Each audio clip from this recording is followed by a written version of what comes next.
A Fox News alert, former Prime Minister Shinzo Abe is dead after being shot during a campaign speech in western Japan. He was immediately airlifted to the hospital, but officials said he was not breathing and his heart had stopped. Yeah, doctor says he was bleeding profusely from a wound to his heart. He was given a lot of blood as part of an effort to save his life. The suspected gunman was immediately taken into custody. Tributes, of course, pouring in from around the world, including from former President Trump, who says, quote, absolutely devastating news that former Prime Minister Shinzo Abe, a truly great man and leader, has been shot. He was a true friend of mine and, much more importantly, America. Fox News contributor Laura Trump joins us now. Laura, good morning to you.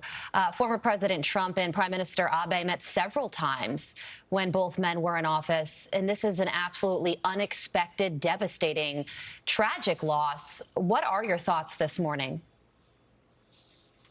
Yeah, well, Carly, you said it. It's a tragedy. It's truly horrifying when you see things like this happen. My thoughts immediately went to, of course, my father-in-law, who also is a former leader, and thank goodness he is surrounded by great men and women from the United States Secret Service that keep him protected every day.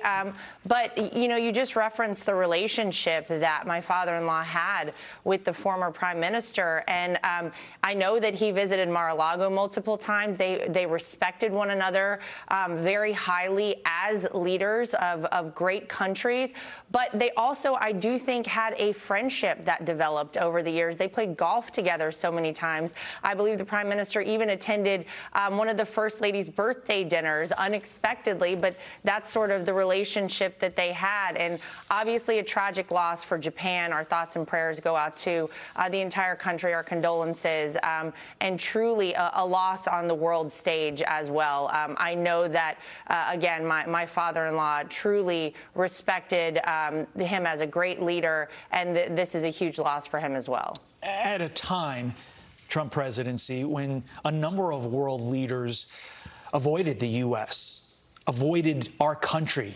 severed their relationship, Shinzo Abe did not do that. He doubled down with President Trump and really forged a strong bond. What did that bond mean for the U.S.? Well, I think, look, whenever you have allies around the world that are willing to reach out and make your relationship even better, I think that's always a positive thing. And so I think you look at Japan at this time, and you're exactly right, Todd. This was something that other leaders were maybe afraid to do, but it meant that the United States and Japan had a great working relationship, that there were many visits between these two men throughout the course of my father-in-law's presidency. And that's always a positive thing, I think, for a country, whenever you can be on the same page and work very well together with your allies. So obviously, I think that was a positive thing. And I think other leaders took notes from that, and they said, well, hey, if he's able to do this, then we should be able to do the same thing with Donald Trump, with America. And hopefully they saw him a bit as a leader in that space. Again, another reason that this is just such a tragic loss. Abe was the longest serving prime minister in Japanese history. He was 67 years old, and apparently the gunman has been apprehended.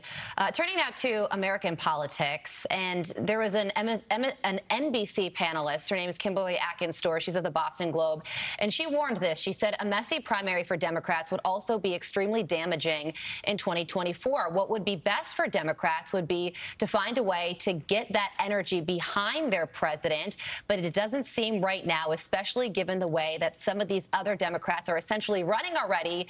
That doesn't bode well for him, meaning President Biden.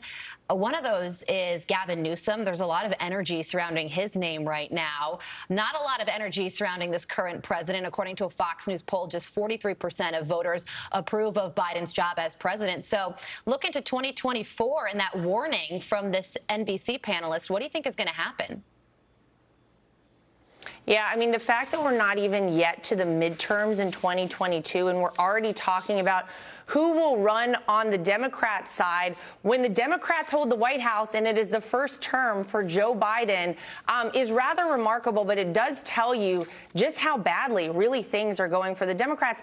And they have no bench on their side when it comes to who could actually pick up the mantle and run with things if it's not Joe Biden in 2024. And obviously the natural progression of things is Kamala Harris, the vice president. She has a historically low popularity rating.